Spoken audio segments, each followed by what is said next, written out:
them or denying them. I just remembered. Sorry. Start again with that, Cicci. Sorry? Do you want to recap? Yeah, well, our natural state, depending on where you look at it from, is balance. We're seldom in that state, so it's not necessarily our normal state. But when we're in that natural state, our centers will be in order, they will be balanced, and they will be doing what they were designed to do and not do a lot of other stuff that we can try and make them do, and which we will try and make them do when we go off balance, which is what Ingrid was just talking about with the defense mechanisms. When we defend against the world, against our own pain, against memories, against whatever threats our ego perceives, then we will start scrambling in various ways the three centers, or compartmentalizing them. We'll see that as well. And so that's when this happens. And we will look at how this plays out in the different types as we go around the circle. Great, thank you. Okay, so here are the little summaries in a sentence of each of the defenses. Here I've organized them in the object relations triad because the heart wounds really give rise to our object relations issues. So the pain of rejection, or the frustration of a deficit in attunement or nurturing, or an attachment failure in the case of the inner triangle. So we're going to go around type by type, but just having the object relations triad as a little bit of a reference point for us to consider how a type is avoiding some of that particular pain, the heart wounds and the object relations. So that's just something to leave as a placeholder in your mind. They could also be organized by the Hurwitz or the harmonics, but it's generally helpful in remembering aspects of the Enneagram to layer the information so that it's just easier to recall the complexity within a type. So we're going to start with type 8 as per tradition, and that is denial. So let's go there. So denial has a number of different components to it. At an inner level, it's a denial of vulnerability and weakness, but externally, it's often a denial of goodness in the world. So 8s have armored themselves up against the world, and they've toughened themselves internally. And there's quite a self-punishing element to it, and that's the anti-self action. So 8s use denial to kind of punish their own weakness and to remove it from their consciousness so that they don't have to experience that vulnerability.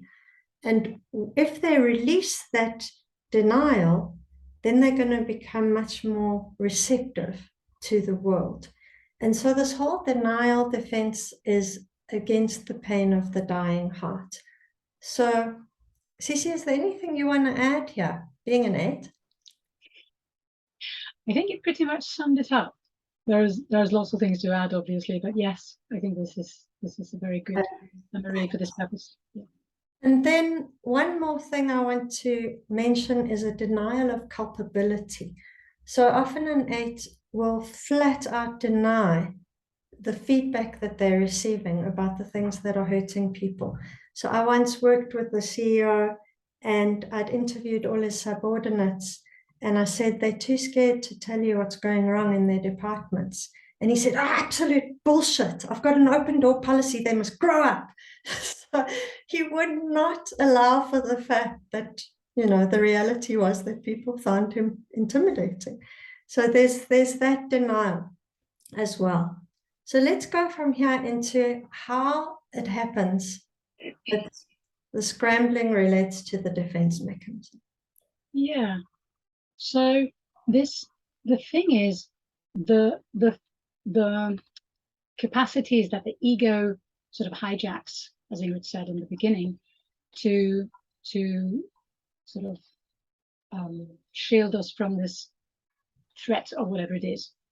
Those capacities are real. It's not that they're not there. It's not that they're not sort of the seeds are there, and in balance again, the 8 will be grounded. That's the gut.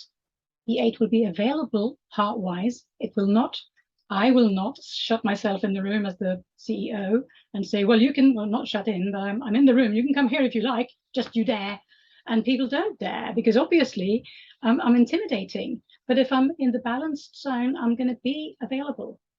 And that also means my mind's going to be quite sharp, because then the mind can do what it does. It doesn't have to sort of, it doesn't get roped into, well, to do the ego's bidding, as it were. So I might still have, in the healthy levels, I might still have issues with things like control and resistance and how I use power, because I might do that boss thing even if I'm here, and I might not realize it. But the difference is when I'm alerted to the fact, I would say, oh God, I didn't intend that. Let's do this another way. If I'm in balance, it's just when I'm in defense and in the average levels, I'm going to do what Ingrid said. I'm going to say, well, they can come. So, but so I might have some over identification with my sort of home-based center, which would be the instinctual center, but otherwise there will be balance in the centers. And then obviously what happens when this defense or defended state sort of takes over is that the ego starts saying to me somewhere that you need to secure this position so you don't end up being controlled, because I don't want to be controlled. People say 8s want to control others. That is often the outcome, but that's not the goal. The goal is not being controlled themselves. Mm.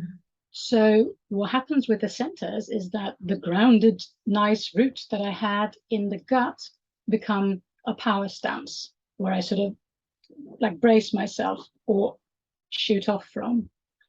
And the heart will be just, you know, replaced, as I said, replaced with the moat and railings, but it will be really fenced in, because I don't, this heart is already dying, thank you very much, and I don't ever want to expose myself to the threat of being violated. So the heart will be sort of cushioned in a corner, and the mind will stop being as sharp and instead start getting strategic. How can I position myself, power stance, to most efficiently get what I want, to most efficiently move? This is where we can see the fixations coming in as well, the objectification of the 8, where I and everybody else gets to be a chess pawn. I move people and myself, everybody around as things. And what happens when I shut away the heart is that the ego is not really content with just identifying with the gut. It says, okay, I'm going to rope in the head as well in my agenda. So I get very strategic, and the heart and the gut get sort of scrambled into this strategic managing of myself and of the world. And you can see that's what the 8 does. And as the heart poses a threat to the ego, it's just shut away, because if I were to have this true heart connection, I would be vulnerable. And it might show me how I'm trying to manufacture this energy, this life, through this intensity of impact, instead of just allowing life to happen. Yeah, I think that's the way that, for me as an 8, do you have anything you want to add? No, I think that's great. Sometimes I like to just allude to the other triads, like the assertive types are the ones that lose the heart. So it's 8, 3, and 7. You just want to bear that in mind when we come to those types, that within the Hornevian triads, those parts lose the same part, the same center, those types where the same center. Where the object relation triads are the most relevant, as you said, for the defenses. The Hornevians are definitely the most relevant for the center scrambling. Yeah. That's where they spring from, actually. Yeah, great. Thank you. Okay, so let's look at 9. So 9 is narcotization, and that's really a way of maintaining comfort, feelings of comfort and feeling harmonious and connected. So in order to do that, 9s have to numb discomfort, and they have to numb their own feelings, and they have to kind of narcotize away their autonomy and will as well at the same time. So the anti-self action that the defense mechanism keeps in place is the self-forgetting. That nines forget their inner life, forget their autonomy and their will and their desires and their feelings and preferences, and go into a narcotized state. So there, the underlying heart wound being the shattered heart is that sense of being disconnected from goodness itself, the goodness in the universe, and the ability to be part of reality in a life-giving and generative way, because of a feeling of it just being too shattered and too broken, and not realizing their part in the recreation of wholeness in the world. So that pain is numbed with various activities. Sometimes narcotization obviously refers to narcotics, which are drugs, and that could be sleeping tablets, it could be TV, it could be being busy around the house, pottering around and ruminating. But it's anything that gives comfort, anything that brings ease. So that's the defense mechanism of narcotization. Cicci, anything you want to plug in there? Yeah, but it's coming. It's, yeah.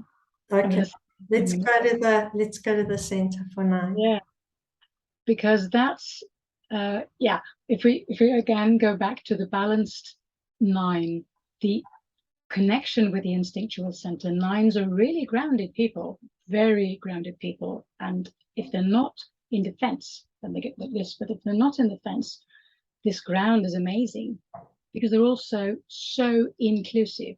It's like you don't get judged by a balanced, grounded 9. They're just so, they can hold everything. It's like a lightning rod. It's very stable grounding.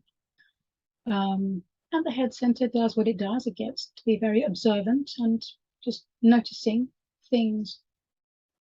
And just like we saw with the 8, I can still, as a 9, have like denial issues, boundary issues, self-assertion issues occasionally, because those are they belong to the instinctual realm.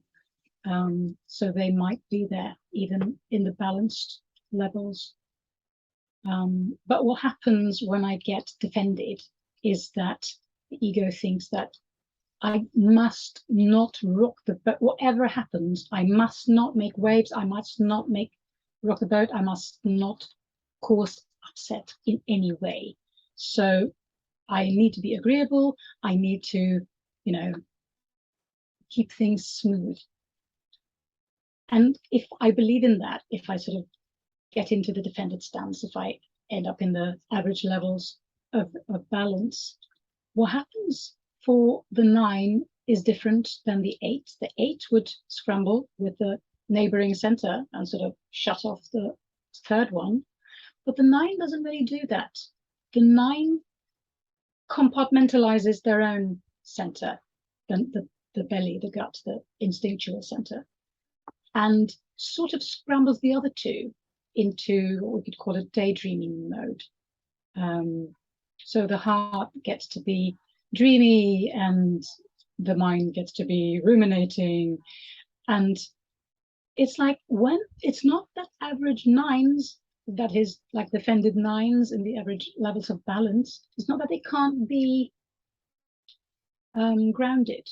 They can wash the dishes or whatever and really go on automatic and not much else.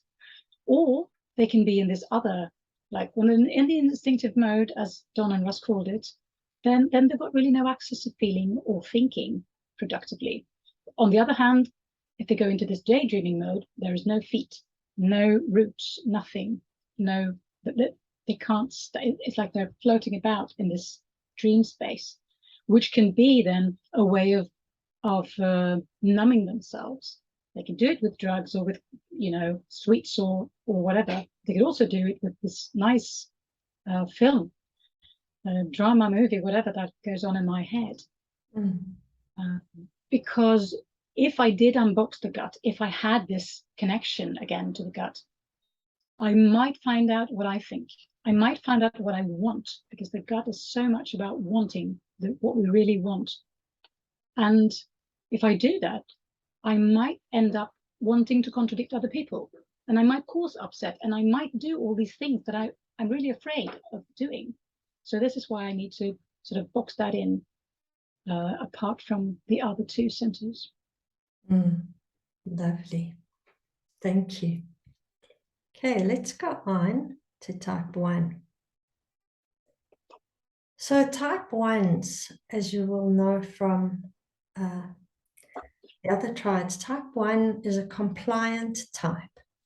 And their defense mechanism is reaction formation, which basically means taking whatever unacceptable feelings I have and turning them into the exact opposite, which is why 1s are famous for being called passive aggressive, because they try and put on the most appropriate possible expression and do the right thing and be a good person, even though inside they might be seething with anger and resentment and, very frustrated with the people that they work with.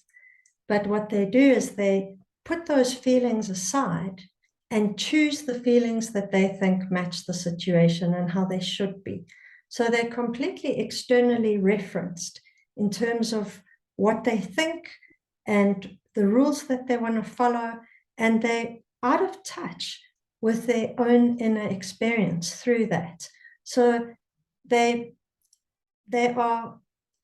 have something called false prejudice as one of their illusions, is that they are choosing what to think, choosing what to believe, and, well, Cicci will talk about this just now, misusing their awareness, really. And this is a way of getting their true self, which might be unacceptable, out of the way. So the anti-self action here is self-resenting, that they're actually in opposition to themselves a lot of the time, in opposition to their healthy instincts, in opposition to their own feelings, and trying to choose every aspect of themselves. So this is reaction formation. And what they don't realize is that other people can sense and feel what's going on behind those displayed feelings that are manufactured for reaction formation. 1s are quite unconscious of that often. And, they maintain a sense of rightness, even though they know that that's not what they're feeling. So, yeah, I think, it's that internal self-scolding and then turning the feelings around to be the appropriate feelings to match the situation. Okay, let's go on to what happens in the scrambling when that defense mechanism kicks in. So, again, when I'm balanced as a 1, I have this great discernment. I mean, balanced 1s do know what's right. They have an uncanny way of just knowing. If you listen to Claudia Norio doing the evolution thing with the types, she has the theory that 1s were sort of, when 1s came along, that they were people with, they felt disgusted at wrong, physically at things that were wrong. It just doesn't sit well with me. But it's not that they judge stuff necessarily because of that, because as a way, I just know what's right. I know. And obviously it's not that I necessarily stay in that shape, because we don't, as people, we tend to get defended, tend to still possibly have issues, as it says here, with self-control, resistance, and rigidity, because they are still of the gut where I'm identified. But even so, I can be quite transparent with myself in that as a 1, as long as I'm in balance. But then again, when I get defended, when I start doing all those things that Ingrid was just talking about, it's because the ego will tell me that I need to control myself more. I need to create this perfection. I need to be, infallible, so that nobody can jump down my throat about anything. So I don't, most of all, I don't fall prey to my instinctual impulses, because they might not lead me where I want to go. And again, when I am in this space, in this sort of semi-balanced, average, defended stance, then the presence that I had in the gut gets to be controlling instead. And most of all, it's controlling me. Ingrid said people can sense what's going on inside the one, although the one doesn't really know it. And this goes not least for the judgment that the one feels. The thing is, as a one, I judge myself more than anything else. But what they pick up around me is he's judging me, or she's judging me. She's judging it, and we think it's about us because we're a bit self-involved, all of us. So that tends to happen when I'm in the average levels. So, and my heart gets roped in by the ego to assist. So it's like the eight, but it's the mirror thing. It's not the head center that gets drawn in, it's the heart center. So the heart has me standing on the barricade saying, save the whales, and doing this for society, or whatever it is I'm doing, depending on other stuff like instinctual preferences and such like. But I'm going to think I'm a very controlled and rational person, but in actuality, I'm rather emotional as a one. And I'm doing this, but it's since I shut out the head, I do the head what the eight did to the heart. Since I do that, I need something else instead to keep me on the straight and narrow, because if the head is in this discerning, balanced space, then I can gauge everything from where I stand. I can look at every new situation and see what that is. But that's going to make me vulnerable. So I don't do that in the average levels. I grab onto the fixation and I start judging stuff with the internalized rules that I carry with me.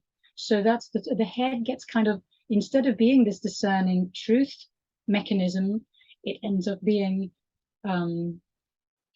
more of a guidebook for right and wrong. So I keep that, and it's sort of ready-made conclusions that I've drawn before, and I just act those out. Because going into the head for real would mean that I might find that for this particular situation today, those ideals that I was listening to were lacking.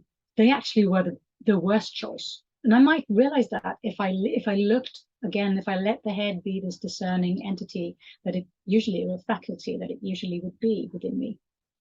And also I would see how I try to manufacture this genuine goodness that I'm striving for through perfection, which is not really the same thing, but I might think that as a one in this case. Thank you. Okay, so let's move on to 2. So 2, again, like 8 and 5, is a rejection type. It's also a compliance type in the Hurwitz. So what we're looking at here is somebody who felt in childhood that their heart was severed from love. The heart wound of 2 is the severed heart. And feeling this rejection, many 2s that I've worked with felt that they were bad as children. They had a parent who in some way made them feel like they were bad or dangerous, and that their needs were dangerous and their needs were shamed. So they couldn't express their own needs or feelings. It felt dangerous for them to do so. So what they needed to do was repress any of their own feelings and needs and become externally focused on other people's needs and feelings, often to maintain the peace or to avert, say, a narcissistic mother lashing out, or being harshly punished or rejected in some way, and often arbitrarily disciplined. But whatever they learned, it basically can be summed up as, I can't have needs. Having needs is bad and wrong. That's the message that they've internalized.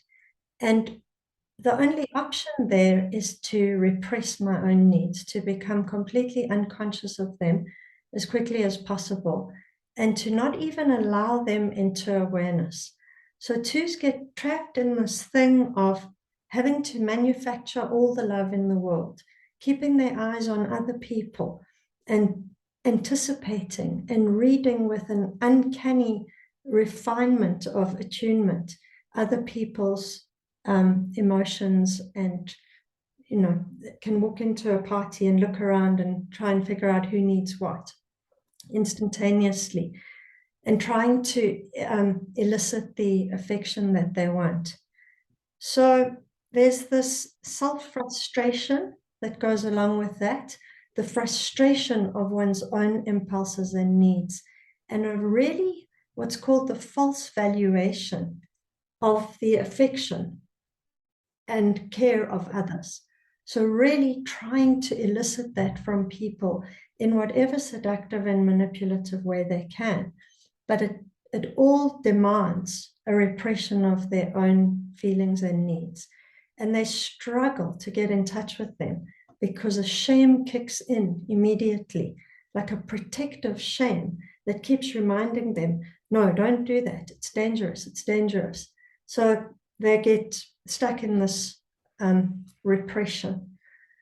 Anything else I want to add here? No, I think I've said most of it. Yeah. So that's the defense mechanism of two. Cicci? Yeah. So again, the two ego in the defended state is building on true gifts that the two really has. When I'm in balance as a two, the contact with my gut center or my instinctual center makes me very real. I don't have to shy away from anything. I can go into whatever nastiness and I can just meet it because I'm there, and I'm so generous and so loving because this heart really is in line with what I'm doing. And also the mind is screwed on. It's like I can judge, I can see what's really going on and what's really needed. I can understand, not just imagine and quickly draw a conclusion. I can understand what's going on and how I can help, really help, not just boost my relationship with this person, but actually help them. And so I might still, as a fairly balanced two, I might have issues with asking for stuff. Obviously, I might have issues with self-image, with prestige, with those kind of things that belong in the heart center, because there is, again, still this slight over-identification with the heart that happens in the image types. But it's not until the ego starts whispering about, I need to really be indispensable to them. I need to be able to, it's a bit like the 8. I need to control them, but I do it differently as a 2. I want to divert the attention of this narcissistic mother that Ingrid mentioned, or I want our relationship to work, because otherwise there won't be any love for me. That's what I believe. And that's what my ego tells me. And if I believe that, I'm going to come down into the average realm, and I'm going to start defending, and I'm going to start doing all the things that Ingrid was talking about. And suddenly my realness and ground in the gut center gets to be impulsiveness instead. So my heart will register a need, and I will do it. I will immediately address it. So I start doing my feelings, basically. And we'll see this is the case for all the secondary types. The 8 starts thinking their actions and strategizing, and the 1 starts feeling their doings. And it's like, so we enlist this other center, and it starts scrambling. And so the head center gets denied, tuned out, basically, in favor of the 2 superego. And we all have a superego. 1s don't have a monopoly on that. They just have it with a capital S. But we all have one, and the twos one, we know what that says. It says, you know, go ahead and be indispensable. Go ahead and have the best, closest relationships and be this selfless person. So this is what I try to do as a two. And again, as it says on the gut, I'm acting on the truth. That is, I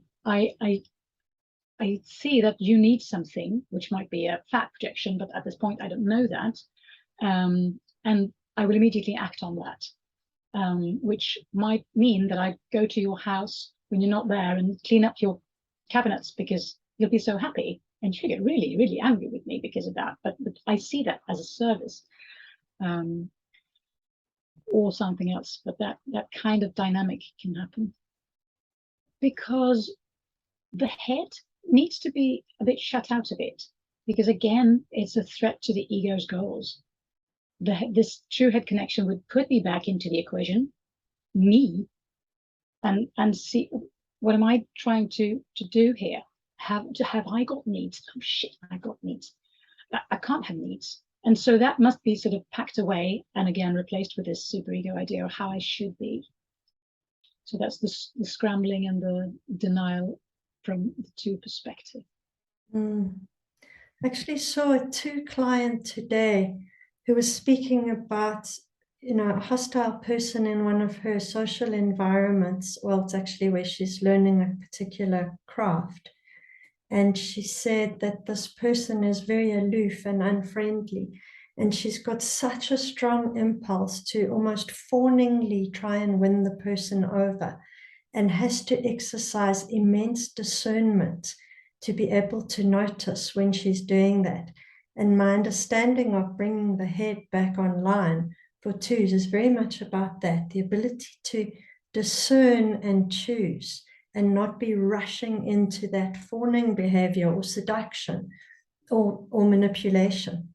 So, yeah, tricky one. Yeah, and really asking myself, why do I want to do this? What is my agenda? And it's really hard for the reasons, again, that you mentioned before, for the two to own those reasons. Yes. Because they are so shameful. Yes. So it's really sensitive material. Yeah, and that's important. They're not just repressing their own needs, they're repressing the knowledge of the agenda of their helping, and it's masked over by that pride. So yeah, fascinating how all these things hang together so perfectly to maintain the fixation, to kind of rationalize and justify the operation of the vice in the world, which is the fixation, the subtype, really. So now let's go to, you want to say something, Cicci? I was just saying, I love working with the levels, because you can see how all the way down, the ego is sort of saying, I'm going to offer something more here to make it the way we want it. And for each step, it just gets more and more distorted. And it's so innocent. It's just so, I just want to make it better. And we have it backwards. So better is not better. Yeah, and that reminds me in the trauma training of the pseudo-adult. So the ego is really like the pseudo-adult who thinks that it's going to stand in and make life work and protect us from the wounds. And it does pretty well up to a point, but because it's a rigid stance, it's not really adaptable, and it's very constricting and very limiting. So yeah, I love what you say there. It's trying its best to fulfill the need, but it's ultimately, futile. Yeah. So if we go on to 3, we're talking about identification as the defense mechanism. So identification is with an idealized self-image or an ego ideal, that the 3 decides, because of this empty heart, the heart wound of the empty heart that has felt in childhood that there's not unconditional positive regard, there's not bonding and affection and attachment in the way that they really needed it. They felt that, you know, they had to earn every bit of love and acknowledgement and recognition. And so this defense mechanism helps them to keep doing that, to keep investing in the success and the prestige that's going to make them feel a little bit better in those little moments where they get that recognition and acknowledgement and success. But obviously it's never going to be enough. You know, as Cicci was saying, the ego wants more, it'll chase more, and the worse things get, the more it chases. So they've lost touch very early on with their true feelings, their desires, and mostly, I would say, what the heart truly values. The knowledge of the heart, you know, in Sufism, they talk a lot about the knowing heart. The heart is the organ that orients us towards the good, the beautiful, and the true. Our heart is a spiritual organ, and the threes are at the heart of the heart center. They have a very fine and special connection to divinity being in that place. But because they weren't met with validation and attunement and holding in the early childhood context, they have started looking for that value in the wrong places and lost contact with that spiritual organ that would lead one towards the deepest values in this life. So the identification keeps them completely disconnected from their knowing heart. They're more attached to the to-do list than they are to their own being and feeling life. And it's incredibly difficult for them to touch into that emptiness, because their superego is really defending against that. So they've got, actually their defense mechanism is against dual onslaught from experiencing the emptiness of the heart and experiencing the superego jumping in and saying, still not good enough, still not good enough. So they're stuck between the superego and the emptiness of this heart. It's so difficult to touch into. So having this identification with an ideal keeps them fully occupied and fully disconnected from their pain. So yeah, very much part of how do I maintain any semblance of attachment? Being an attachment type, what I most long for is love and affection. But, you know, I'm just trying to get it in the wrong way. So let's go on to the scrambling bit. Yeah, so in the balanced state, the state that the ego says, oh, let's just ramp this up a bit. You know, there's this fairly popularized new expression, you do you. That's really what the ego says when we plonk down into the average realm. Is just, you do more, you do, you know, crank up the volume, do more of this. And for the three, it's like this really productive gut connection that has me doing things efficiently and flexibly when I'm when I'm in the balanced state. That I've had this flexibility of the heart, and I really know I can be in touch with what I long for, at least to a greater extent than I can later on. And it also means that my head gets to be quite creative. I can think of unusual solutions, possibly, and be very, very productive. I mean, threes will be productive, whatever range of levels they're in.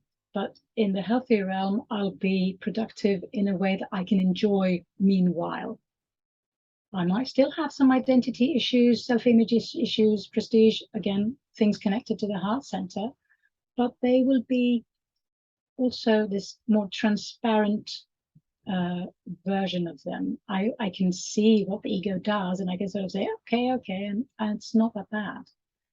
But then possibly something can happen, or I just get challenged in a way that is slightly too much for me, and the ego starts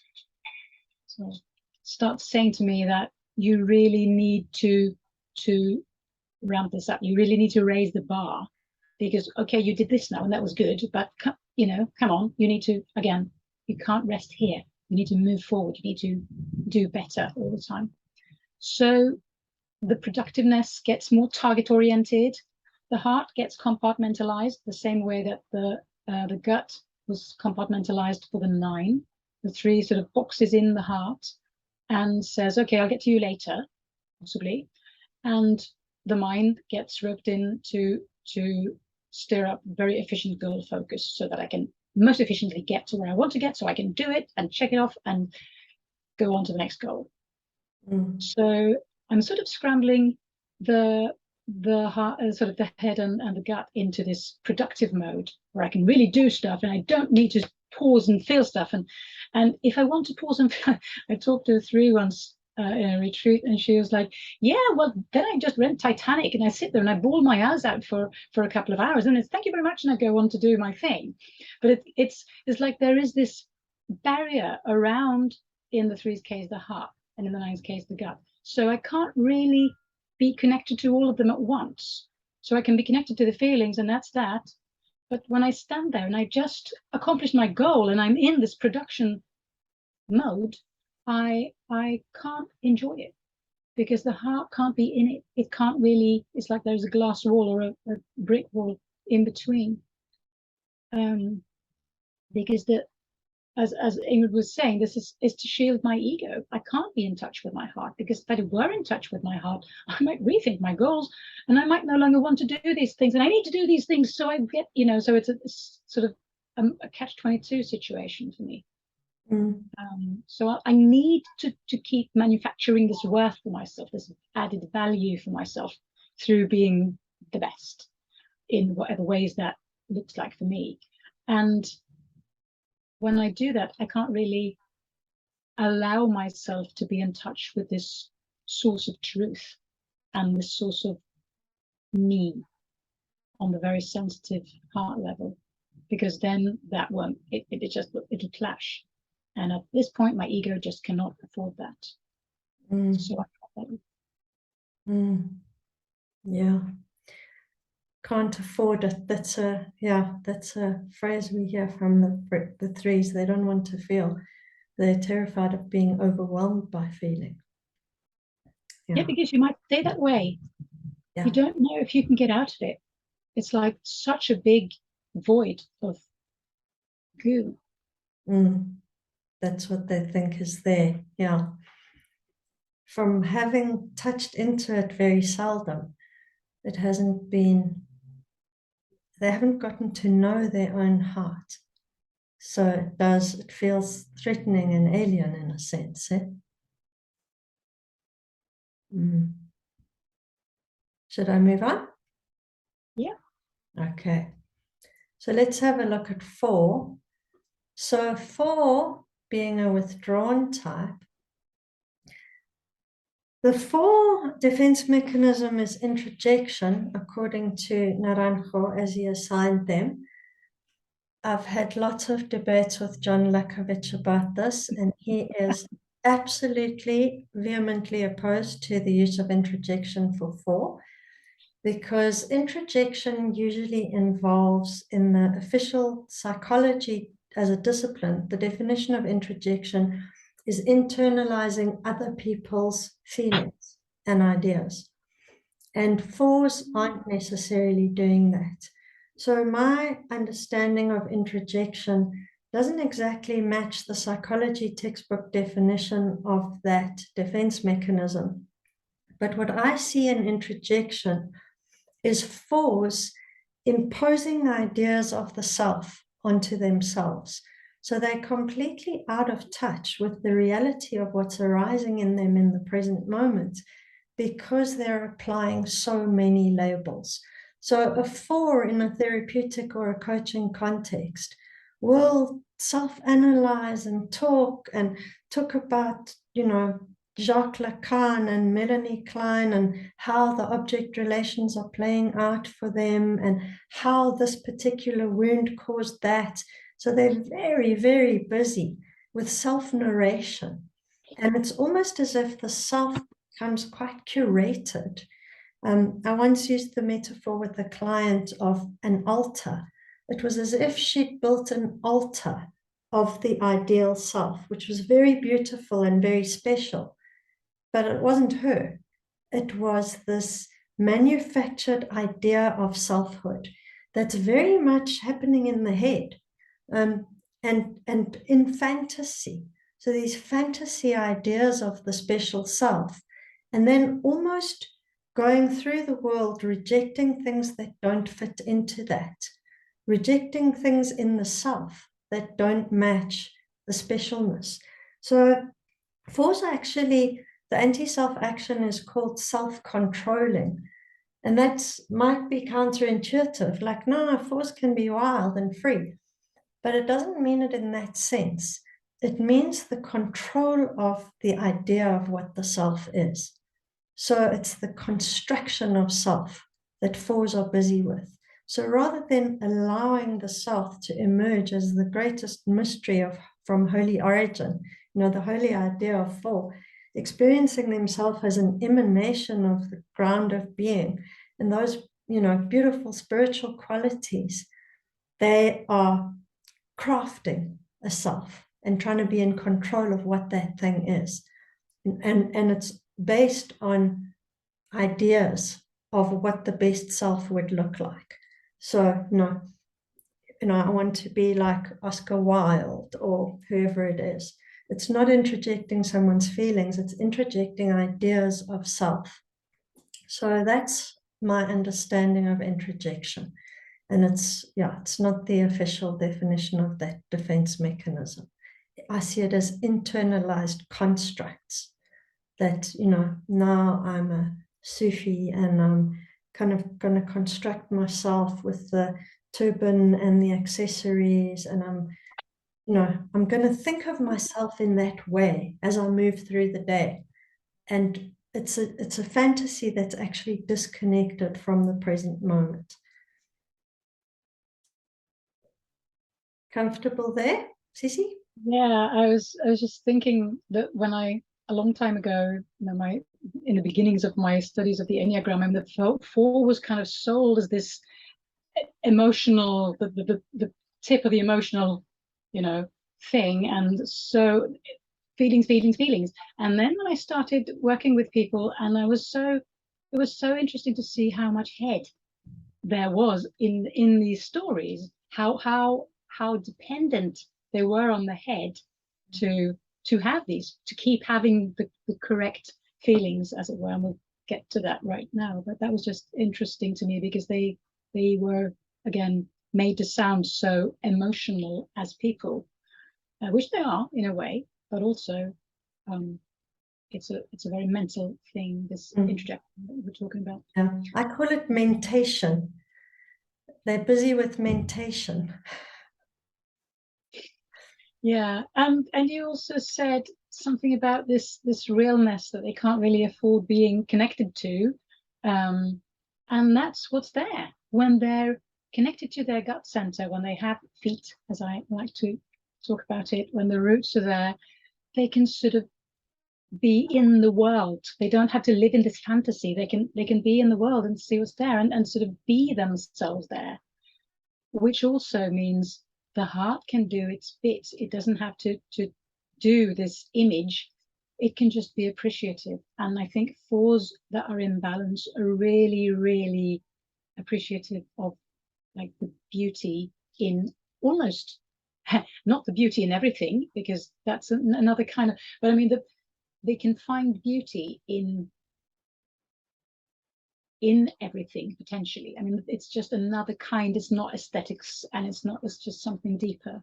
And it's there if I'm in balance as a four, which also, sorry, yeah, just nodding. which also leaves my mind very clear to again think, which is what the mind is partly designed to do, and be aware of me in a clearer way. Mm. Like, whoops, there's going to be a bang. The door is going to. I think I need to shut a window because it's getting windy. No problem. I just want to add something there from my experience of working with one, with fours, is when they go to one and they bring their awareness to their own experience in a one-ish way, like very evolved ones that I've seen, their awareness comes to their living experience in the moment, their feelings, their instinctual aliveness, and they are taking a deep joy in the experience of the unfolding of the self. And I think there's an aestheticism in that. It's like the emergent poetry of being, and that becomes a curiosity, an externally expressed curiosity and a channeling of that essential depth, really, the ability to bring depth and beauty to life. So that's what I've kind of seen happening when fours drop out of the head and into their full experience as it's arising in the moment. Yeah. And there can still be issues of various kinds. If I'm a healthy person, balanced center-wise, I might still need to deal with some crap in my personality on and off, but it's going to be, again, more transparent. I'm going to be okay with doing that. I'm not going to have to hide bits of myself from myself to feel okay. Yes.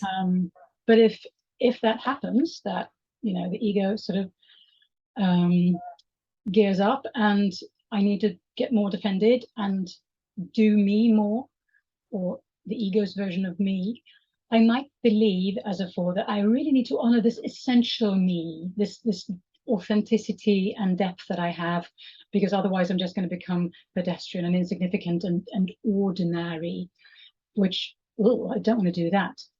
And so when that happens, I need to deny this realness that the gut did provide for me. I need to deny my actually being here in the world and using my knife and fork to eat and going to the bathroom, doing everything that ordinary people do, because I have a physical body that I need to take care of, and that can actually alert me to very, many interesting and good things in my life. But it gets the ego says that's too mundane, that's too, let's just low, let's focus on other things. And then the heart starts, instead of being this appreciative open sphere or energy, it starts defining my being with this, like, my particular chosen climate of emotions that I like to keep up. And this is what the head gets roped in to do, because for a four, the next center is going to be the head. So the ego just says, okay, you two come in here, and sort of starts using the head to produce a feeling climate that I think is me now. And so then for the four, it's the heart and the head that gets scrambled. So I start thinking my feelings, and we can hear these phrases, and it's like, yeah, that's an average four, thinking your feelings. That's pretty much what's happening. And so the body and the instinctual realm just gets pushed to the side, not too much interest there. The ego doesn't see a lot of,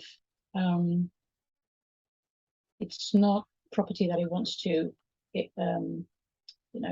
build on or use. So because it's a threat to what the ego wants to do. The true gut connection might actually show that I do have a body. It looks like most other people's bodies at that, and it has the same kind of problems as they have. And I would notice, I would realize, if I started as a four, if I owned my feet, if I allowed this rooted, grounded aspect of me to be there, I would realize how I'm trying to manufacture this identity that's not really my identity, because my identity includes the feet. My identity includes this whole reality this physical reality that I'm actually in. So I would prefer not to see that in the average levels, because I want to hold on to my personalized emotional cocktail that I identify with. And if I missed the part out about the stabbed heart of 4, that immense pain in childhood of, again, it's a lack of attunement, a lack of an authentic attachment where the caregivers take a deep interest in the child's being and value them as this unique being in their lives. And 4s feel such a deficit in that. The pain of that is like the pain of being stabbed in the heart. That's Russ's heart wound for the 4. So they have to exit. They really have to exit in one way or another from that place of, as a frustration type, the immense lack that is felt, and find a way of fabricating an alternative in their imagination. Yeah. So let's go on to start the head center. Yeah. Can I just, so sorry to interrupt. You might have Anne Trustler in the waiting room, just in case. We also have a break planned, actually. Yes, let's have a short break. So, and I think from my courses, I usually find that the short break will take a quarter of an hour, however we do it. So let's meet again at past, whatever the time is where you are. Yeah. Okay, great. Thanks, Cicci.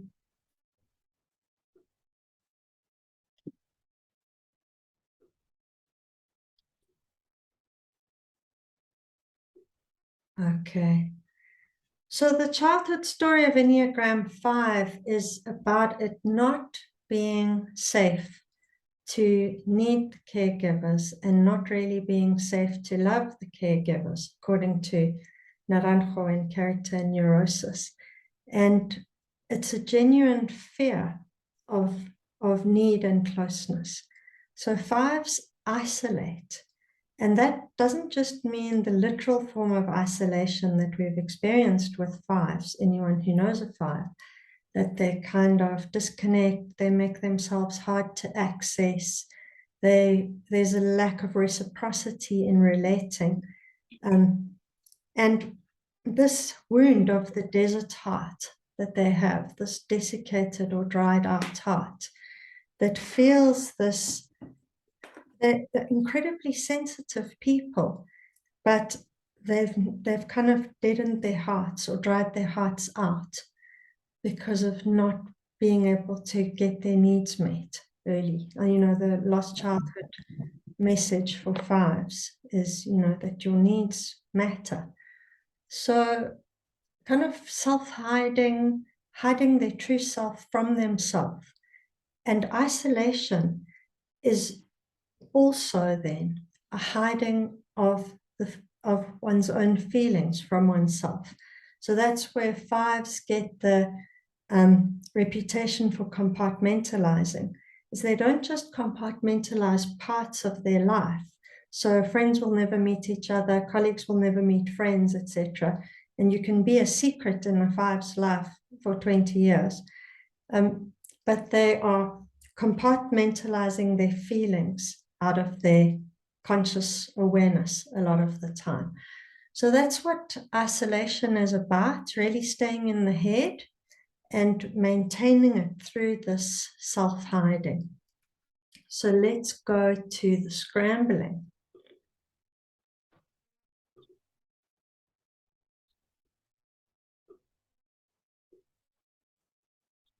Yeah. Can you switch slides? Didn't it change? No, not for me. Is it still on my slide of isolation? Yeah, it's 5. Okay, let me stop share and reshare. It does sometimes happen there. now it's everyone. Is it there? Yeah. Thanks. So yeah, as we will see, this isolation can manifest in a very peculiar way, but it's very it makes sense when you think about it that way. But if we back up a bit and look at what the 5 ego sort of remembers of the glory days, and when I say this, it's because when you talk about the levels, it's usually, the way is usually to see them as a fall from grace. So often we refer to how things were. They didn't necessarily ever be that way. We haven't necessarily ever, as adults, functioning people, experienced this perfect balance. But from an essence perspective, it's a sort of, it's that direction it takes.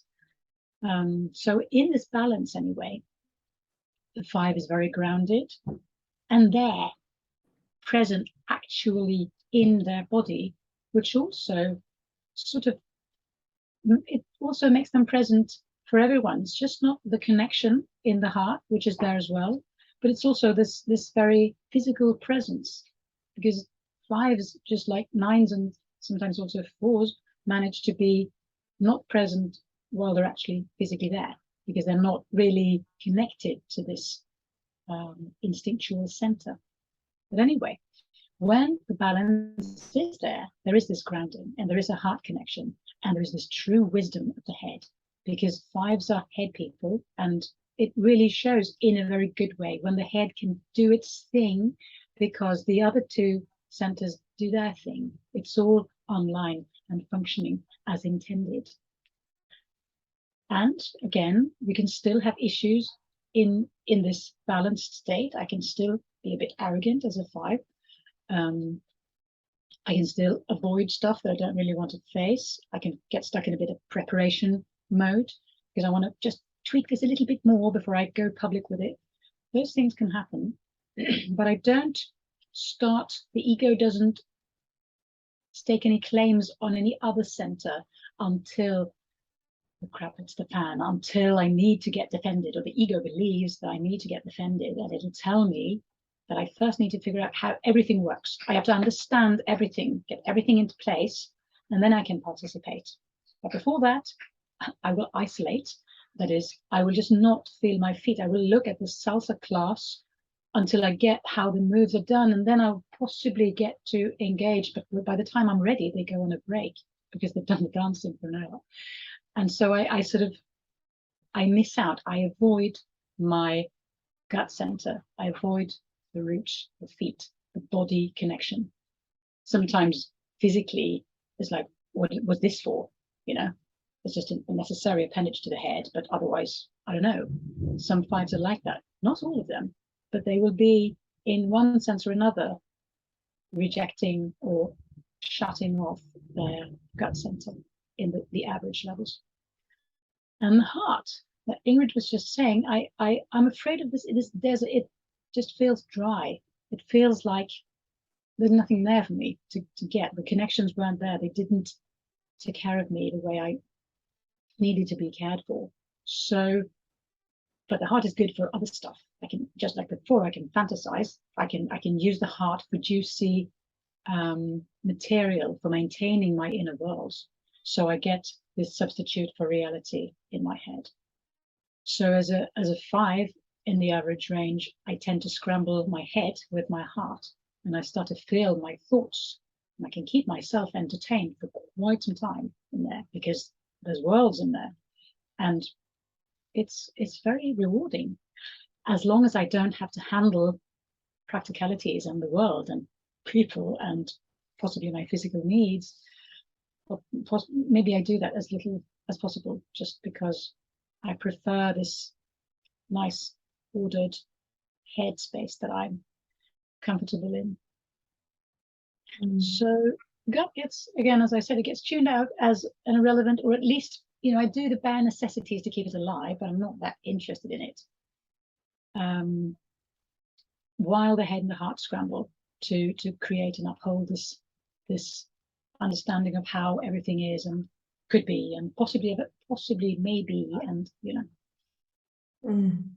And if I were to let in the gut, that, you know, the ego, there's a reason again that the ego defends against this physical presence, because I would be forced to deal with practicalities, and I would realize that this wisdom that the ego is saying, I want to collect wisdom because I believe that's what I'm gonna sort of create a substitute, but the ego believes that's good enough for this wise perspective that I have in balance. I'm going to create this by just collecting facts and by retaining everything and by learning as much about something and possibly a couple of things as possible, so I really know, and then I will be wise.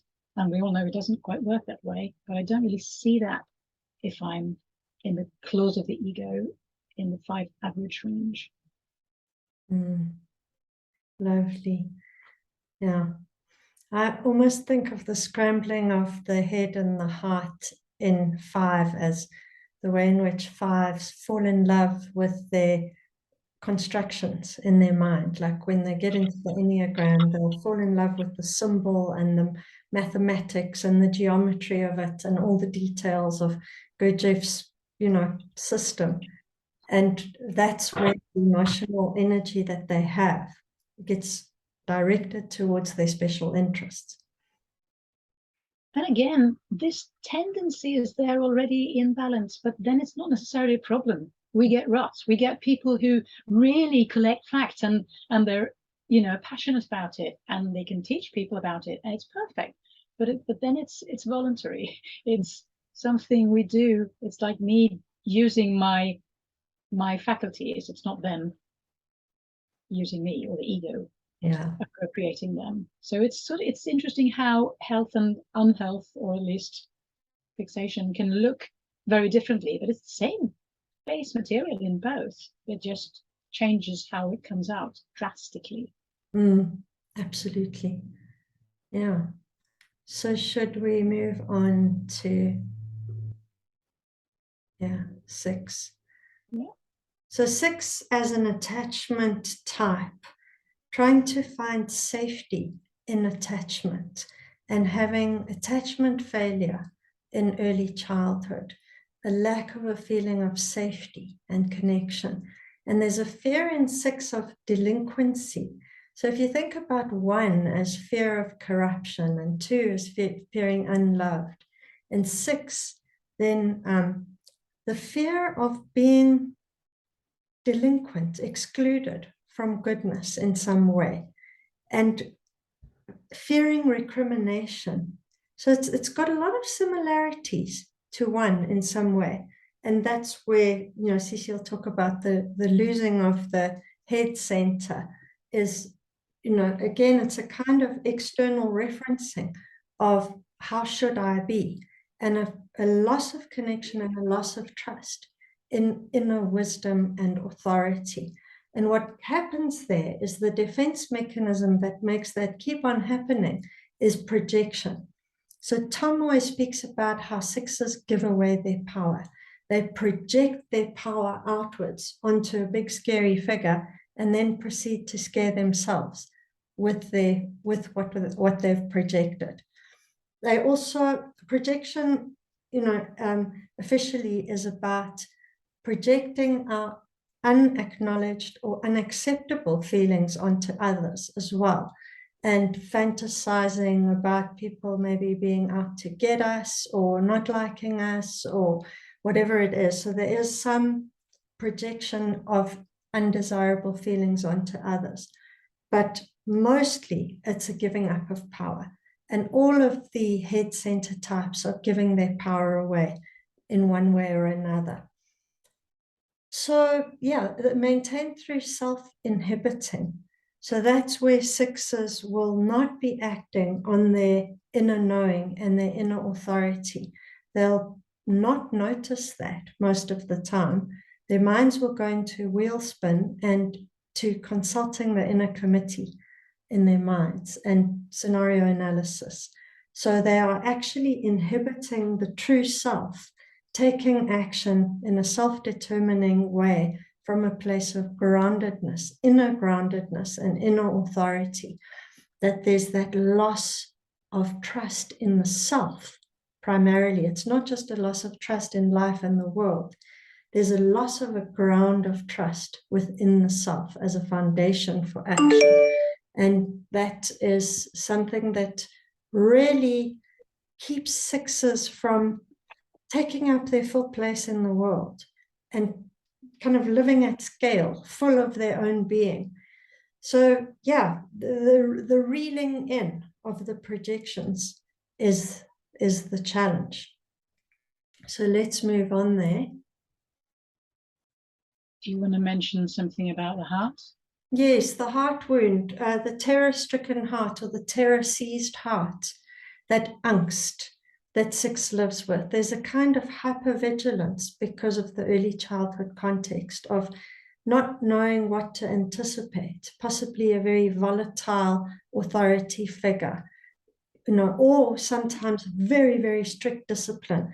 I'm coaching a number of people at the moment, and they have almost an identical early childhood story about a very strict authority figure, like having a priest or a school headmaster for a father, and not feeling a secure attachment, and not feeling the validation, not having had the validation of their core substantial being that has direction and inner authority. So those things were taken out from under their feet in the early context.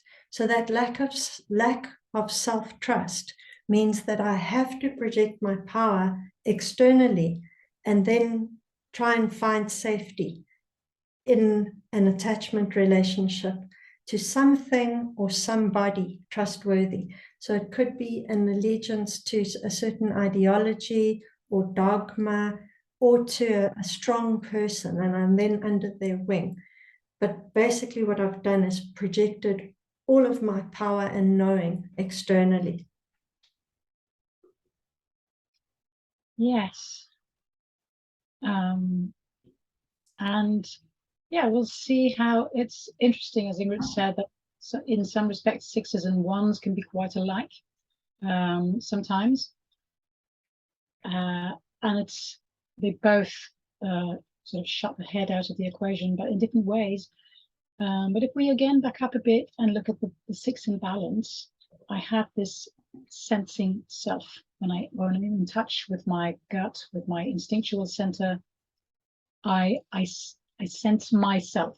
I'm there. There is something there to trust, which is the basis for self-trust. I'm loyal. This is the heart. I'm really, genuinely loyal. I'm quite inventive. Balanced 6s and even unbalanced 6s are quite inventive. We have lots of stuff going on in the head.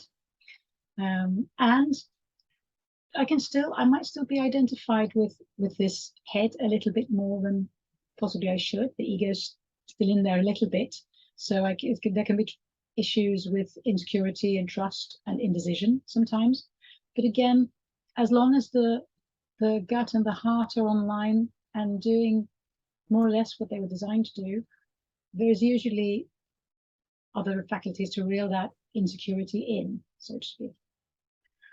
But when I don't really, when that can't really happen, when I get into this defended state, when I get into the average range, what the ego believes is that, as Ingrid said again, I need to find some absolute authority or a sure thing, Russ likes to say, that I can really count on, that every time is going to, tell me what to do and really be the perfect advisor, which obviously doesn't exist because nobody can know except me. Some things it's very good to go and ask, if I'm buying a new car, it's perfect. Now I would buy the car possibly without doing my research because I wanted to buy it, and the 6 would do their research possibly, which is a very good thing. But if I'm deciding whether to leave my spouse or not, it's not working the same way. I need to trust something else inside me. So if I employ the same strategies, it's going to get me in trouble. And that's what happens in the average range. I try and find this outside of myself. I discounted my own head, my own reasoning capabilities, and the gut is going to be on automatic pilot. The heart's going to be very invested, and these two, the gut and the heart, will combine into sort of a duty mode. So I do and feel, and I get really excited about this political agenda or whatever it is, depending on other stuff, but I get really invested in us. If it's my marriage, if it's my workplace, I'm a part of this, I'm really I root for this football team, whatever it is, I get very invested and very loyal, and I sort of get a sense of security from this alliance, while compartmentalizing the head and sort of boxing that in. And again, it's not that the 9s don't use their gut, it's not that the 3s don't use their heart or the 6s don't use their heads, it's just that it's hard for the 6 to use the head simultaneously with the heart and the gut. So either I'm in this duty mode, I'm not really questioning things, I'm just doing it because the Führer said it or whatever, you know, or I'm in this thinking mode, and we all know 6s in their thinking mode, and I'm like, because this is, I know 6, she can carry on a conversation all on her own for 20 minutes, because on the other hand, but then, and you just sit there and eventually say, can you feel your feet? And she's like, oh. And it's like, because it's just the back and forth of the head. And this is the great difference with the 1. The 1 will sort of neglect the head and substitute it with this knowing and this rule book that I internalized. So it's not going to be, I'm just going to, this is the right thing, if I, you know, caricature it a little bit, or a lot. And the 6 will rather, when actually consulting the head, go into this, but then on the other hand, and I can go round and round and round and never reach a conclusion. So that's a clear difference between these two. Because as a 6, if I were to allow this head center to be there for what it is, to do its thing, I would quickly realize that they can't tell me if I want to leave my spouse or not. It's not possible. They can have opinions about it, but no, they can't. I can't substitute this inner guidance with anything else, and that scares the crap out of me in the average levels. So no, thank you. I'd rather use the head for this spinning, or not at all. So that's where it gets divided. Lovely, thank you. Okay, so should we move on to 7? So the 7 defense is rationalization. And if you look at the heart wound, the starving heart, that then gives rise to gluttony, that then gives rise to the fixation, ego fraudulence, and the self-construction. What we're finding here is that 7s basically exit reality, and that is a way of avoiding pain. So the rationalization has also got 2 dimensions to it. The one form of rationalization is reframing events in the world, reframing one's own actions, and covering over dodgy motivations with clever reasoning.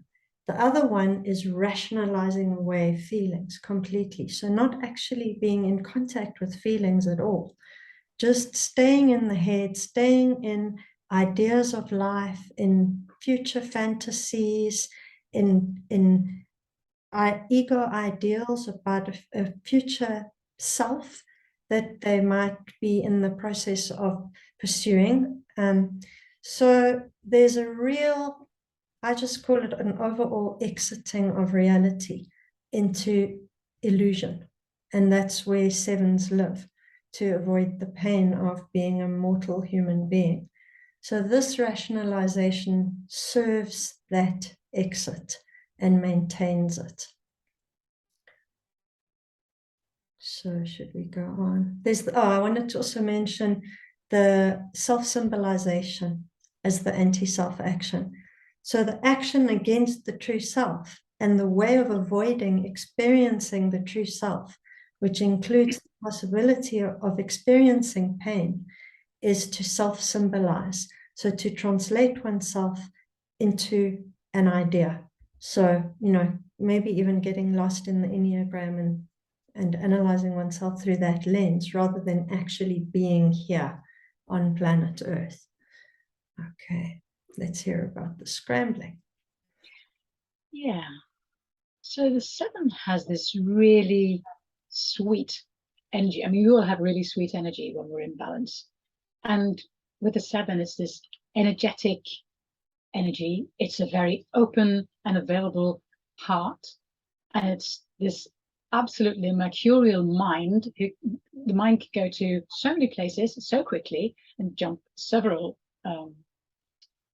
bits in the process. So people say, what? How did you arrive there? And all this can function beautifully, again, when the centers are doing what they were made to be doing. Might have some issues with security. It just doesn't look like security issues a lot of the time, because if I'm afraid, what I'm afraid of is my emotions and pain.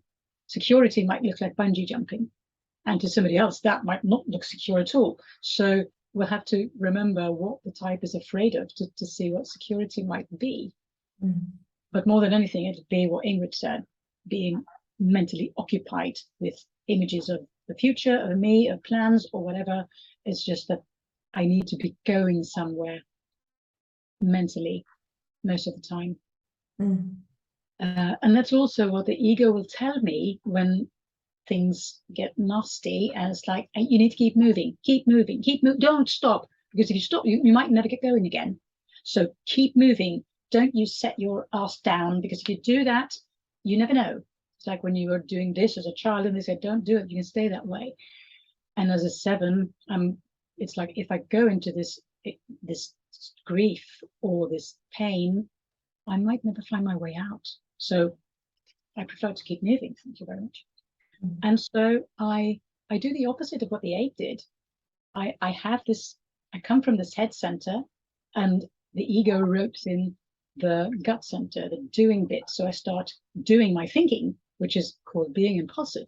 And we all know average 7s who might be very impulsive, because that's the being on the go and having, being mentally on the way somewhere now will frequently involve being physically on the way somewhere as well, either in the room or in, the world.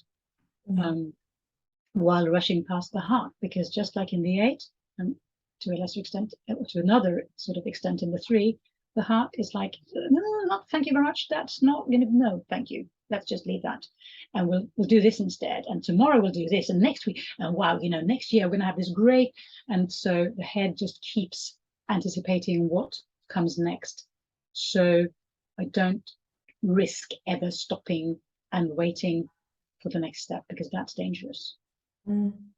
So the head will scramble with the gut, and I will lose touch with this clarity, because the head starts doing the gut's bidding, as it were, and it loses touch with this very clear and really intelligent, often, way of using the head. So again, the heart is not going to be my favorite space to live in, and because, just like in all the other secondary types, being in this space will threaten my ego. It'll introduce me to painful emotions, and it'll show me that I'm trying to manufacture joy and freedom through what is basically just stimulation, and it starts looking really grubby and not that romantic at all anymore. So that's...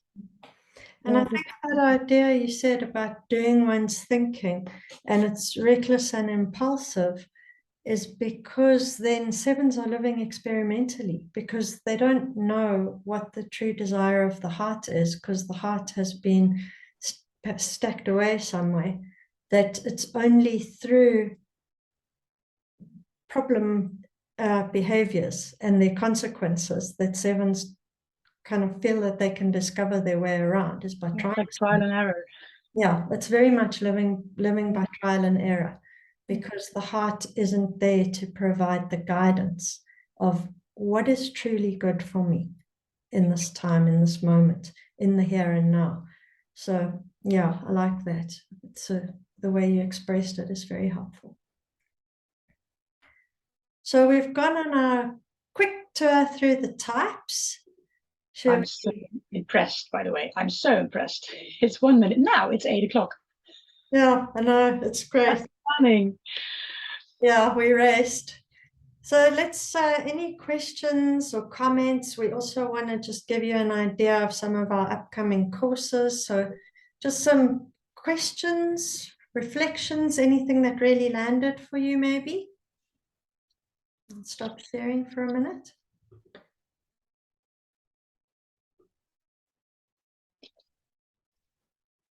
Jill, what did you notice? I found it very interesting. Thank you, both of you. It was very detailed and useful. What I thought of while I was listening is how my trifix. So with a type, I'm a type 1, and I have 6 in my trifix. So I have this, like, I don't know, fear and rightness, if you want to put it that way. So I kind of just try to layer it, and also with the 3, because I'm a 1, 3, 6. So as you were talking, it was really useful for me to try and layer, because we're not singular.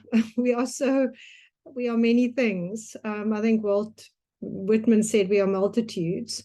So I think to try and understand myself through that lens was really useful. And then, of course, the scrambling for the 1 and the scrambling for the 3 and the scrambling for the 6, and examples of how I've behaved and how that came up through your descriptions. So that was really insightful. Wonderful. And scary. Yeah. Yeah.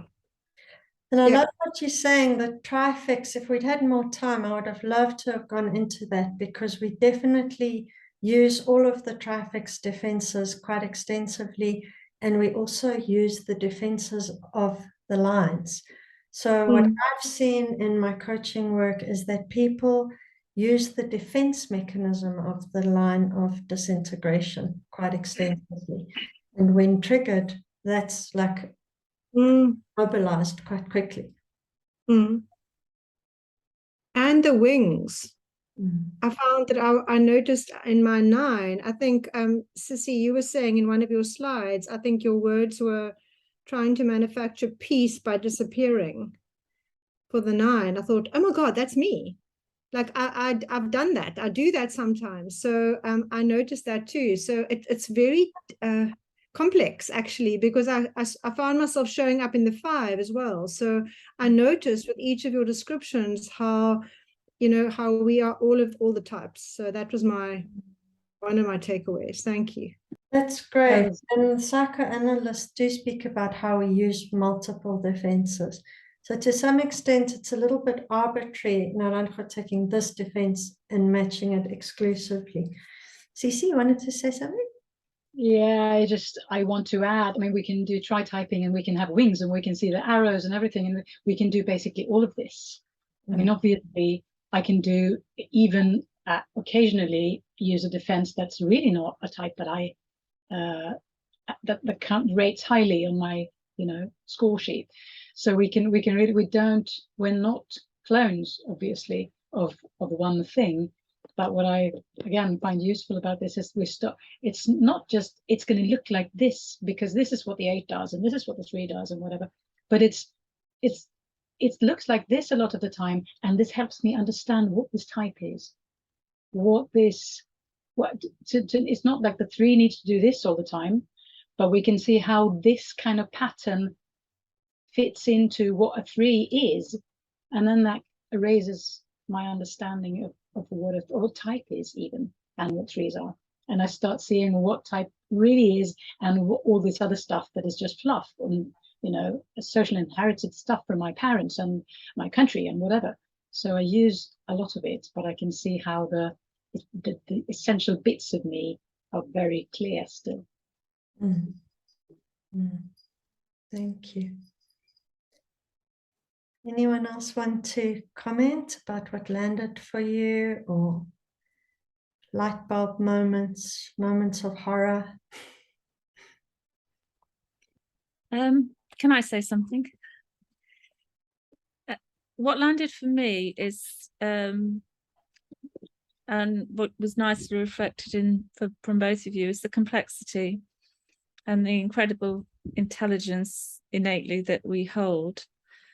That if I take my defense mechanism, for example, 9, I think Narano said, you know, it would be unbearable to be fully awake. So, you know, the defense mechanism is the narcotization, and how linking that to the centers, in order to create the defense mechanism, we need to shut down, a bit like a sinking ship, you know, we need to shut down and close the iron doors on that bit of the ship for it to carry on staying afloat.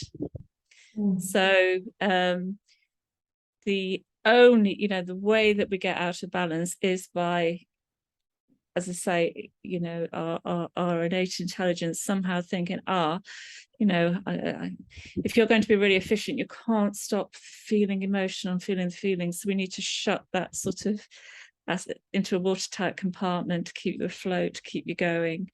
So, you know, this really intelligence of what it's trying to do, these defense mechanisms, how it's, you know, we often think they're negative, but both of you today actually explained what they're trying, you know, the real sort of what they're trying, of what the ego is trying to do to keep us going in that thing. So I really appreciate that complexity, yeah, and how you skillfully weaved them together rather than trying to keep them into night boxes, which, you know, so yeah, very much appreciate that. Yeah, thanks, Teresa. And I'm glad you mentioned the intelligence, because when we look at the Enneagram and trauma, and we start understanding that in early childhood trauma, attachment comes first. So it's much easier to think of our parents as good and us as the baddie, and to trade in or amputate those parts of ourselves which would be hurt, or which would be shamed, or which would make it unbearable for us to be fully alive in that context because of the deficits in that holding environment. So, for example, a 3 to show their true feelings, it's not allowed. It's like, you know, your feelings are irrelevant. Get on with it. Get your 100% for your math test on Monday. And for 2s, their needs are shamed. So they have to take them out of the picture. In each missing center, you can get a sense of what couldn't be in play in somebody's early holding context. What couldn't be there? So for, you know, the gut center types, for the 9, it's, you know, your visibility, your autonomy, and your will had no place. So, you know, the narcotization really becomes the only option. Or we perceive it has no place, don't we? That's what we're all, you know, it's, yeah. And I really like that link from the defense mechanism to the shutdown center. Yeah. Yeah. Thank I think what you said about where I love working with this stuff and looking at it this way is that we can start seeing how innocent it all is, how we're not, you know, and it obviously that the 8 innocence is a thing, but it's not just the 8s, it's everyone. We all have this feeling that we did this, and, you know, we see that we have the defense mechanism. Stop defending, for God's sake, and, you know, be open and vulnerable. It's like, hey. So it's just to see that it's really just very sensitive and doing the best it can, and creating such a mess and so crappy situations for ourselves sometimes. But then again, we have to, in one way or another, as I find it, we have to start with some form of self-compassion, and that it helps seeing that we all do this. It just looks very differently, and we have different hang-ups. And how I perceived you should be as a kid, possibly, somebody else suffers being that way. So it's not, it's just, we all have the same crap, it's just differently colored. Yeah, I love that. Thank you. That's so much the ethos of a trauma-informed approach to the Enneagram, is like really validating validating the kind of genius, not just the innocence, but the genius of type as a survival strategy. And I find validating that with clients in a coaching context is so healing in itself, that to unshame them. Well, it all worked. We're all here. So yeah, and usually even the same stuff again can be very useful in a good way, not just as sheltering us from pain, but also in a balanced way. We can use, it's the same things, it's the same strategies, it's just that we can have a better balance using them. yeah. Thank you. Nicola, anything you want to say? I haven't interacted with you. Hi Ingrid. Just unmute. Yeah, I found it interesting. Also, I found that I could process the information a lot better if I wasn't visually looking at the screen. So I found it easier to disappear and listen to it.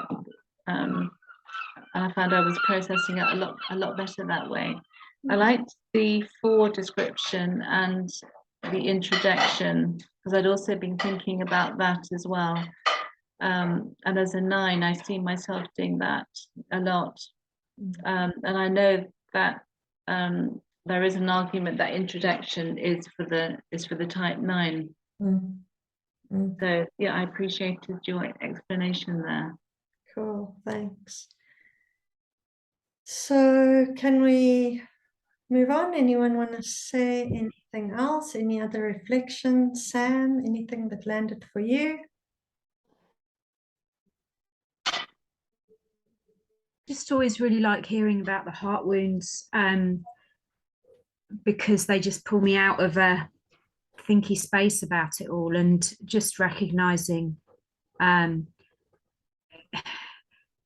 the pain that this stuff is kind of constellating around to protect, and the fact that you sort of kept that front and center. Really, this stuff is all to protect us from stuff that's very painful. It just puts me in a compassionate space. So I just appreciated the way you two went back and forth. I saw it as a bit of a dance, but the thread between you was this compassion, and yeah, it was good. Thank you. Thanks, Sam. Natalia, I don't know if you're there, if you want to say anything. I'm assuming from your camera that you don't, but you've got a window of opportunity here. Yeah, there you are. Hello. So yeah, this was very, very fascinating. I think what really spoke to me was connecting the other centers, and well, as a 9, when you were just speaking about when you go into the head and kind of like get just so immersed in separating yourself from everything else and just almost daydreaming, but and in a way I used to see this in like a positive way, and maybe it can be used in a positive way, like shutting down everything around you.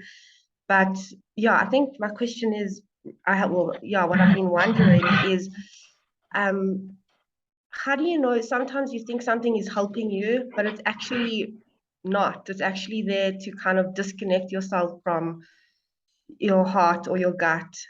I find that a lot as a 9 going into my head, which I think it's helping me, but I actually think it's not, because I'm realizing it's really disconnecting me more from my gut and my heart.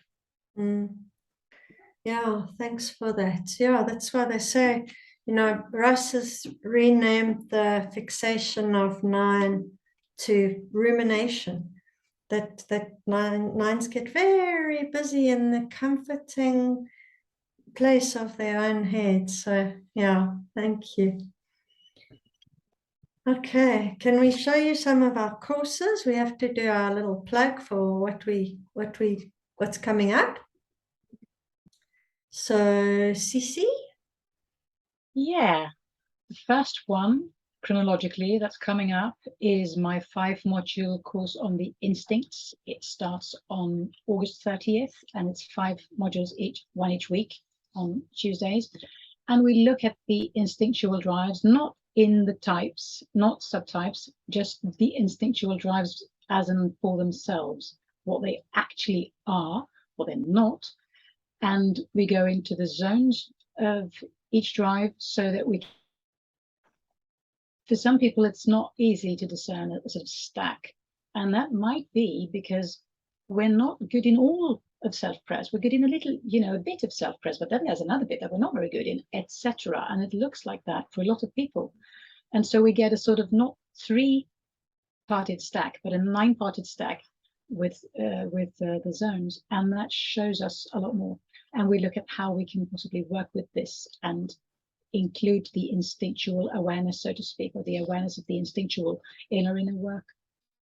So that's up for the 30th. You're very welcome to that. It's a very small group, so it's going to be an intimate sort of setting. Cool.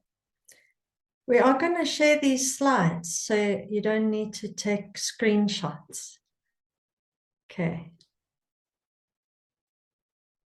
And then there's a follow-up to this one, which you don't have to have done the instincts course. You don't have to have read the book.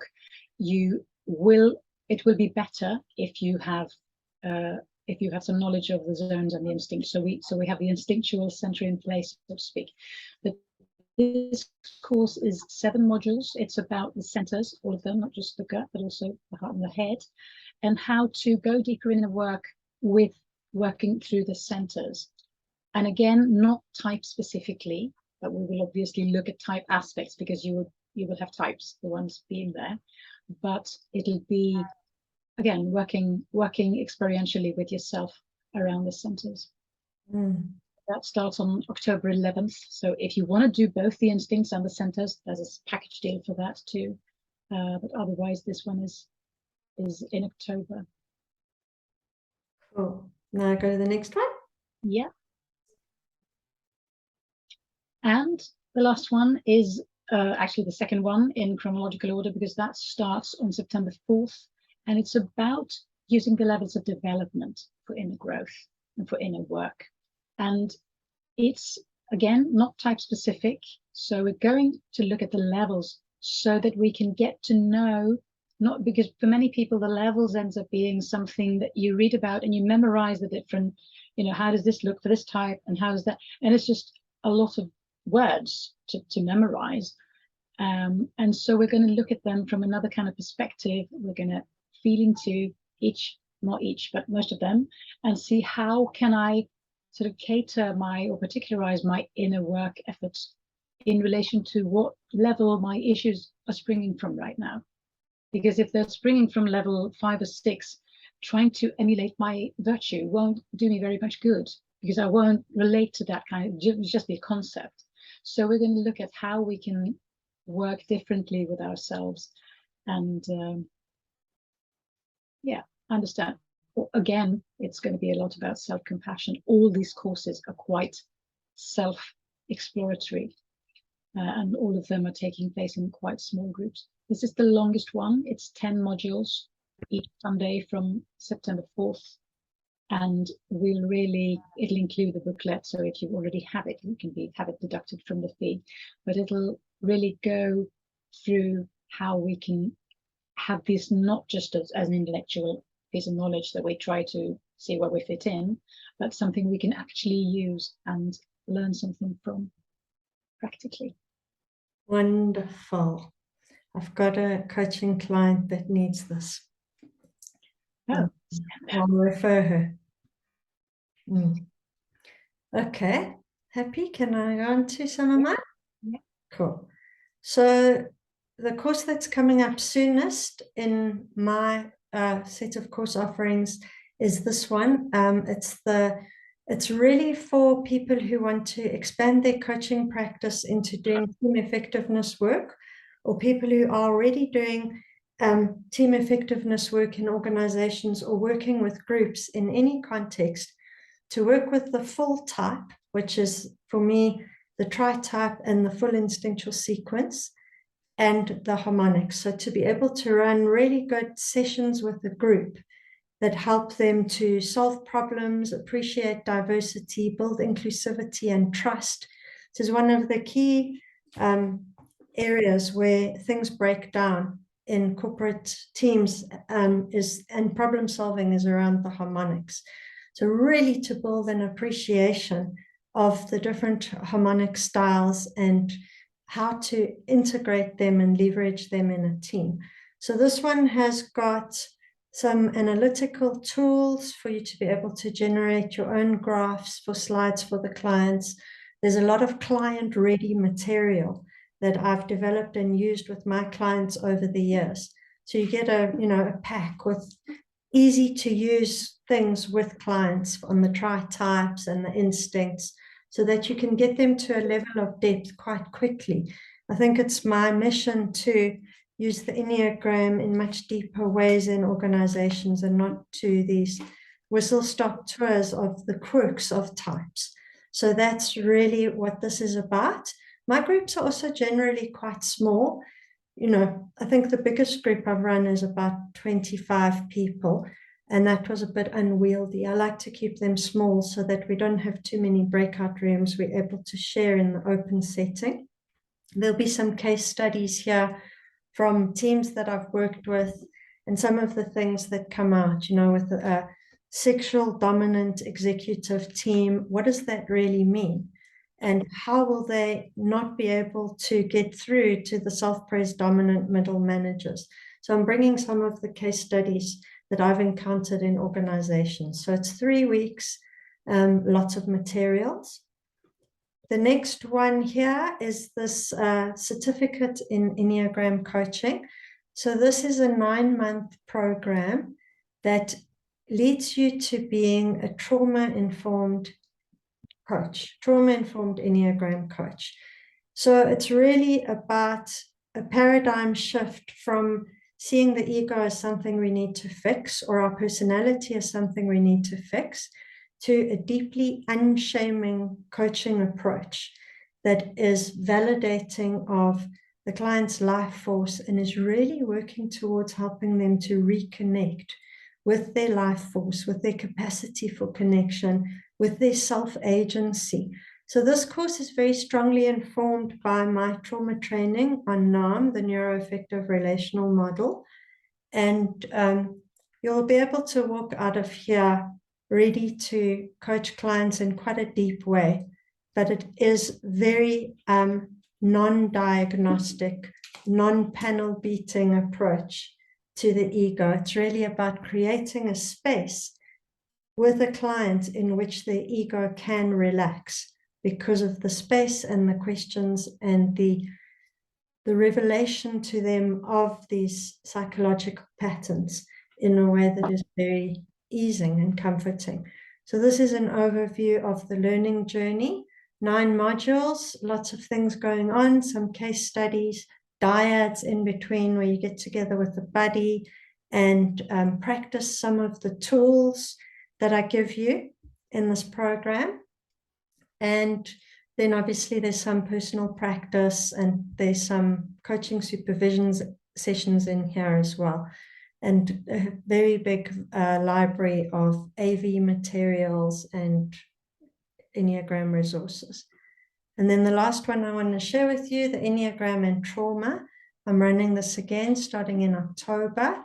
And this is really a very strong exploration of the latest traumatology research brought into connection with the Enneagram.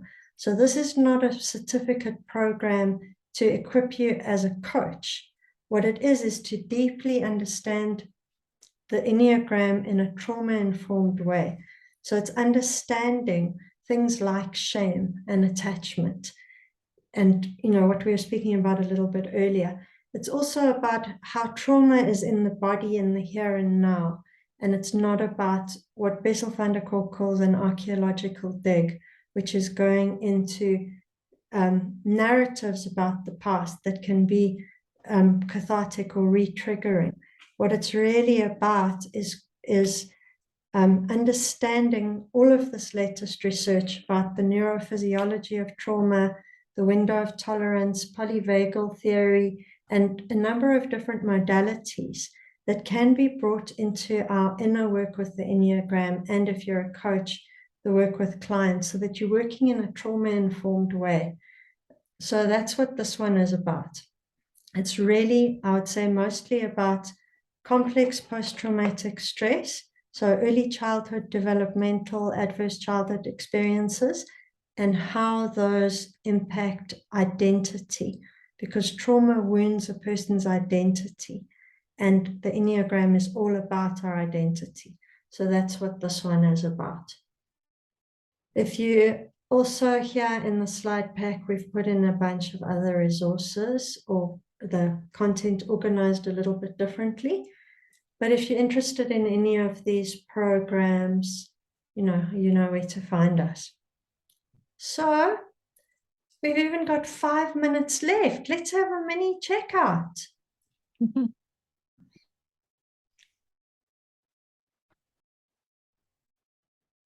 Anyone want to check out? You've said a little bit about what landed. Was there anything that did not land? Was there anything that was like, huh? That would be interesting to know. Good. Will you stop sharing the screen? Oh, sorry.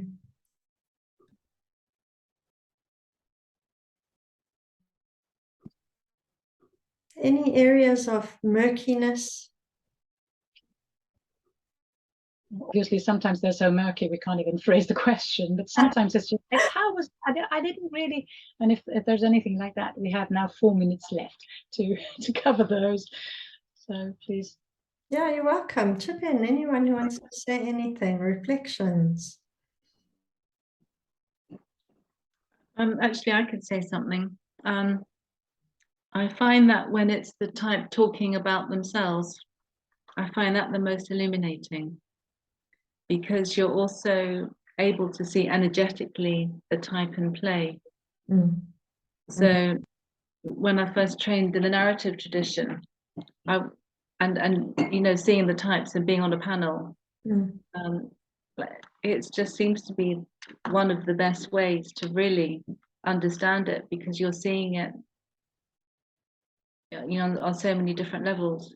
Yeah, absolutely. I find that I learn more about the Enneagram from my clients than from the books. Definitely. I'll also add, I think, as well, that when you're teaching, like Cicci talking about 8 and yourself talking about 7, is you can be more honest or more direct or more straightforward, because you don't really sort of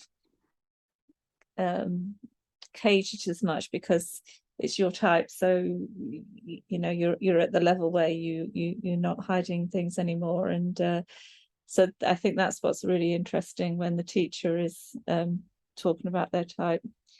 There's a more sort of simplicity about it and a bit more forthrightness about it. So really useful. I just always feel bad for the 7s in my courses, because I don't hold back. No, but you can. There is some truth to that, because if I'm talking from, it's not like I don't understand quite a lot about the other types as well, but it's, you risk people being upset if they think you're judging them. But if it's the type, they don't have much to, it's like, it's easier to understand that it's not judge. It was just, we're just like this. This is the ego. Sorry. So it's yeah.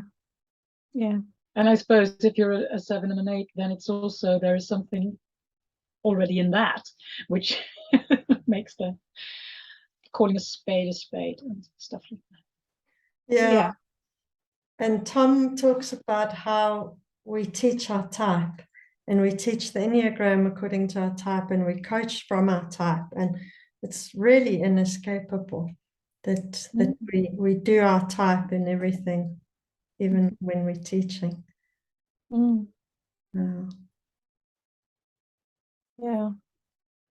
Anyway, I liked very much doing this collaboration. it was surprisingly disciplined. Again, I'm impressed. That was all you're doing. I thought I might have to break out my second place SP whip to keep us in check, but I didn't have to do that, which was fascinating, seeing as we started like 14 minutes later, whatever was it. So Yeah. I did promise you I wouldn't do 794.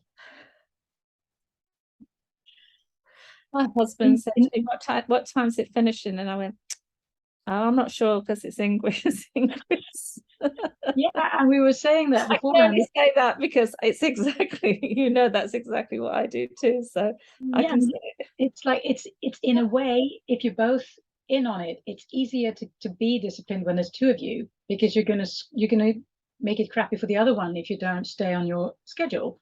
But if you're doing your own thing, you can always change things and leave things out. Hey, can we go over some, so that actually a good, I remember Don sitting in the trainings with Don and Russ, and they were doing the instinctual variants, going through every three, and obviously quite brief times for everything. And Don was sitting with this little, not a bell like this, which you clang together, but this little staff with which he would, like a drummer stick.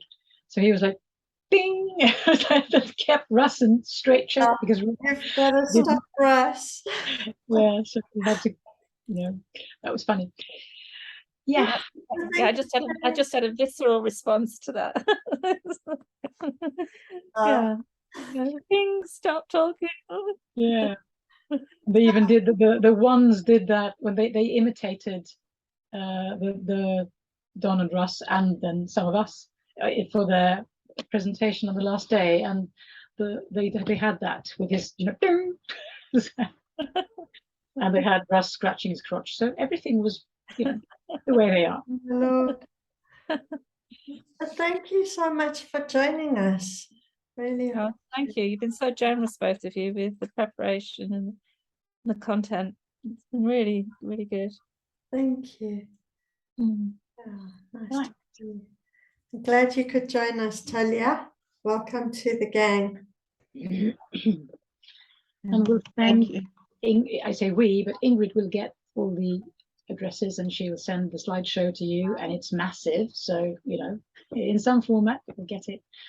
I think it's only about 15 megs in a PDF. So that was okay again then.